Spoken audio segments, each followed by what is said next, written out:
Hi everyone, welcome to the Platinum Girl Celebrity Show where I give love advice to the stars and the everyday woman. I am your host, Vanessa Taylor. Thank you so much for joining me. I'm here to give you the latest celebrity gossip, scandal, and juicy relationship details that you know you came here for. The most wow-worthy tabloid story to make the headlines this week was, wait for it, are you ready? Are you sure? Charlize Theron is rumored to be dating Sean Penn! Yes! You heard me correctly. Sean Penn. How did they even meet? Apparently, he was spotted leaving her house on New Year's Day. And it's funny because as soon as I read it, I thought to myself, wow, I really hope this isn't moving too fast because Sean is known to move at lightning speed with women, especially if they're blonde. Sure enough, not too long thereafter, they were spotted in Hawaii together on what looked like a vacation, and people were saying that they looked very comfortable with one another. As I said in my post though, I can't see this one being very serious for Charlize. She seems so laid back, and Sean is the easily angered type, goes from 0 to 60 in 2 seconds. Even if she's trying to shake things up in her life, I really can't see this one lasting. With that said though, Charlize should not blow her it girl status by not being mysterious. She should dial back the sleepovers and really minimize those trips and vacations together. Actually, they should be minimized down to 0. She shouldn't be going away with Sean. I'm not sure when exactly they started seeing each other, but I'm quite positive it hasn't been that long, and it certainly is way too soon for her to be traveling to Hawaii with him. Hopefully Charlize can learn from her past relationship with Stuart Townsend, with whom she spent 9 years, and it went nowhere. I'd hate to see her get played by Sean Penn. But I invite you to cast your votes on my website. Tell me your prediction about whether Charlize and Sean will become anything serious.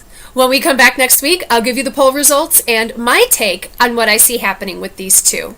Jumping right into the next story, I want to talk about how Kerry Washington's marriage to Nnamdi Asomaugh is supposedly on the rocks because she isn't able to spend that much time with him. I wrote in my post that I'm not that concerned about them in the slightest, and I want to give some further explanation as to why that is. As a dating coach who encourages her clients to maintain their boundaries and never prematurely make a man their lives too soon, I hear it pretty frequently that the men they're seeing want to be able to spend more time with them. Nevertheless, I tell them to stay busy and don't let those boundaries fall. What ends up happening is that men take them even more seriously. This is because she's independent, not needy, and clearly knows how to function outside of him.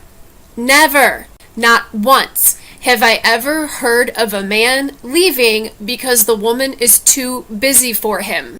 Now I know that you're probably thinking, it's different when you're married. We're talking about Kerry Washington and she's a newlywed. Not so. Doesn't matter. I know a married woman who is a highly successful, busy realtor. Her husband asked her one time what he could do to spend more time with her.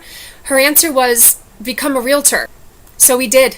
For anyone about to take this example a little bit too literally, I'm not suggesting that Nnamdi become an actor in the same way that Kerry's an actress. My point is that when a man wants to spend more time with a woman, he finds a way to make it happen. He doesn't just walk away from a marriage or end a relationship out of frustration. Either way, I think Kerry takes her marriage very seriously. This is the same woman who never even shows cleavage. She just doesn't strike me as the type to marry and not try to make it work. I suspect she's finishing up as much as possible before the baby's born, and then she has no choice but to settle down for a while. I agree, Nnamdi should come first, but that doesn't mean that I think he'll leave Kerry. Best of luck to the both of them, and I can't wait for the baby to be born. Last up, I want to talk about Shahs of Sunset Gigi, who dumped Dennis DeSantis for cheating on her. Ugh, Gigi, just reading about your love life makes me tired because there's so much drama. But that's probably why you're on a reality show. I mentioned in my post last November that she really let this one move way too fast. At that time, she had posted a picture of an engagement ring and wrote LOL, get on it, to Dennis. Subtle, right? Then, he cheats on her.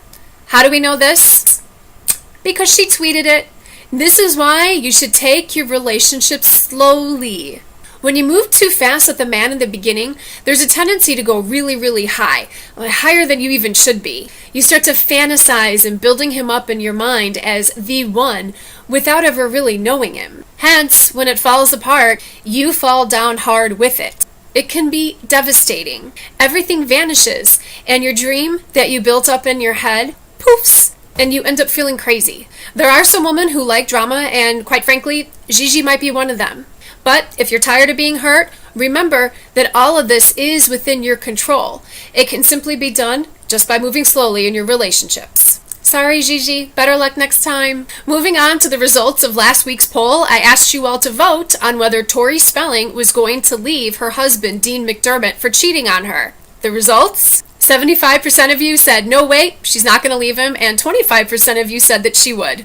My prediction is that she won't. With 4 kids, financial problems, and not a lot of family to fall back on, I don't see Tori leaving anytime soon. But as always, I'll keep an eye out on this one for everyone, and once again, thank you so much for voting in the poll. And now the advice that's just for you. I'm a dating coach who teaches Not Your Mother's Rules, The New Secrets for Dating by Ellen Fine and Sherry Schneider. With the multitude of self-help relationship books out there, I want to talk for a second about sticking with the rules and other books that are similar to it once you decide that you're going to put this method of dating into practice. I had a client this week who, unbeknownst to me, was working with another dating book while doing the rules. She found herself in a predicament and started implementing the advice from both books. The problem with this is that what she was doing in one book, the rules, which is playing hard to get, was countered to the book that she was also using, which I'm not going to name, that really emphasized communication. The other book advised that she express her disappointment with the man because he didn't follow through when it came to picking her up for a date. Now, obviously, the man was in the wrong for not offering to pick her up for the dinner date. But this doesn't mean that she should express her disappointment. What this does is it makes him feel guilty and compelled to pick her up, but not because he wants to. Ultimately, you're not going to experience the same results if you're only doing the rules here and there versus all the way. If you're going to do them, commit to them wholeheartedly and don't use any other advice from books unless they share a similar philosophy. I'm going to end here, but for more celebrity relationship gossip and scandal, you can keep up with my blog during the week at platinumgirlscelebrityblog.com. If you would like to work one-on-one with me, you can also book a session through my website. Be sure to check out my book, Text Love.Power, the ultimate girl's guide for texting and dating in the new millennium. It answers the top 20 most frequently asked questions about texting and dating in relationships with men.